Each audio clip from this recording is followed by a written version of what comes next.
శ్రీ మహాగణాధిపతయే నమః. అపార కరుణాసింధుం జ్ఞానదం శాంతరూపిణం శ్రీ చంద్రశేఖర గురుం ప్రణమామి ముదాన్వహం. దేవుని స్వరము ప్రథమ భాగము. ప్రవచించిన వారు శ్రీ కాంచి కామకోటి పరమాచార్యులు శ్రీ శ్రీ శ్రీ చంద్రశేఖరేంద్ర సరస్వతి మహాస్వాముల వారు. ప్రస్తుత సద్విషయం. ప్రాతః కాలం విష్ణువు కాలము, సాయం సమయం శంకర సమయం. చాలా కాలంగా శివుని విష్ణువును పూజించేందుకు ఒక నియమం ఉన్నది. ప్రాపంచిక వ్యవహారాలను బాగా నిర్వర్తించుకోవడానికి, ధర్మపథంలో నడవడానికి, జగత్తును కాపాడునట్టు విష్ణువును గురించి ధ్యానించాలి అని, వీటి నుండి మనస్సును తిప్పుకోవటానికి, అది మూల కారణంలోనికి అనగా సద్దుమనగడానికి సంహారమూర్తి అయిన పరమేశ్వరుని గురించి ధ్యానం చేయాలని మనకు నియమం అందజేయబడింది. దీనికి అనువుగా బాహ్యంగా చూసిన మహావిష్ణువు ఈ ముల్లోకాలకు అధిపతి.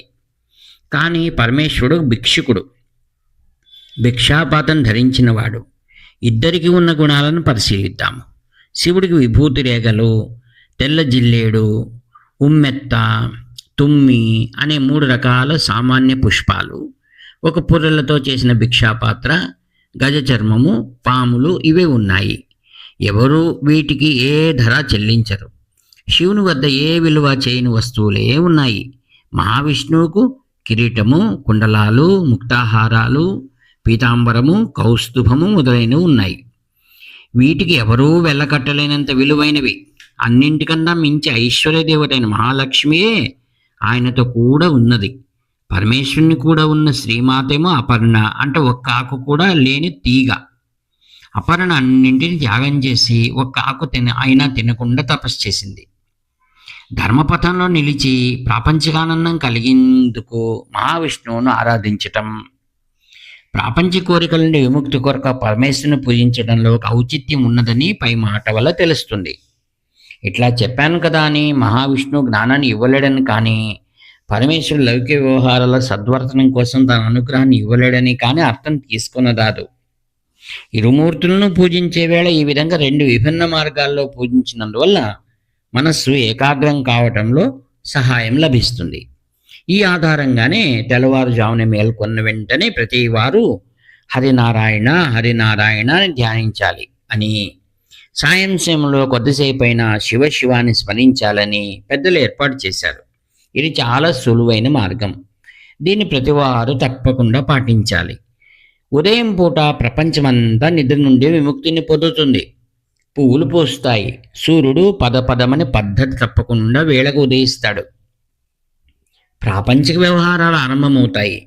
అందువల్ల ఉదయం ప్రారంభ వేళలో చల్లని నల్ల మబ్బును పోలిన వాడు, ఎలా లోకాలను రక్షించేవాడని విష్ణు యొక్క నామాలను చెప్పుకోవాలి. సాయంత్రం వేళ అందరూ పనులు ముగించుకొని తిరిగి ఇల్లు చేరుతారు. పశువులు వాటి కొట్టాలకు తిరిగి వస్తాయి. పక్షులు గూళ్ళకు తిరిగి చేరుతాయి. సూర్యుడు కూడా సాయం సమయంలో అస్తమిస్తాడు.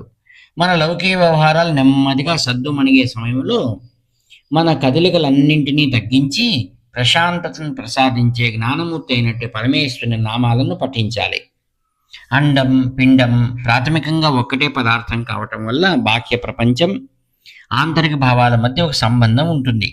సూర్యోదయం కన్నా ముందే పక్షులు లేచి కిలకిల రావాలు చేసే వేళ ఈ లోకం అంతా బాగుండాలనే భావన మనస్సు లోతుల్లో కలిగి ఉండటం వల్ల మనం శ్రీమన్నారాయణుడిని సులువుగా ధ్యానించగలుగుతాము. అదేవిధంగా సాయం సమయంలో బాహ్య ప్రపంచం అంతా శాంతి పడుతూ రాత్రి వేళ సమీపిస్తుండగా ఇంద్రియాలను అదుపు చేయటం, శివుడిని గురించి ధ్యానంలో మునగటం సహజము, సులభము అవుతుంది.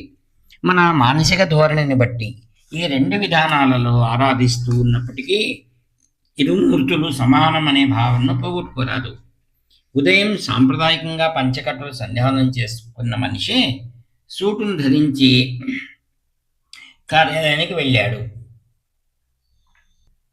వేరువేరు వేషధారణలు ఉన్నప్పటికీ వ్యక్తి, కార్యాలు సమానమే.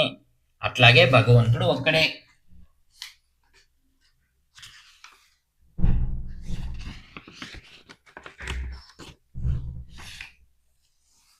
హరి ఓం తత్సత్. ఇట్లు వ్యాఖ్యాత మీ ప్రీతం మిత్రుడు నివర్తి నాగభూషణ్ శర్మ 7483229249. హర హర శంకర, జయ జయ శంకర.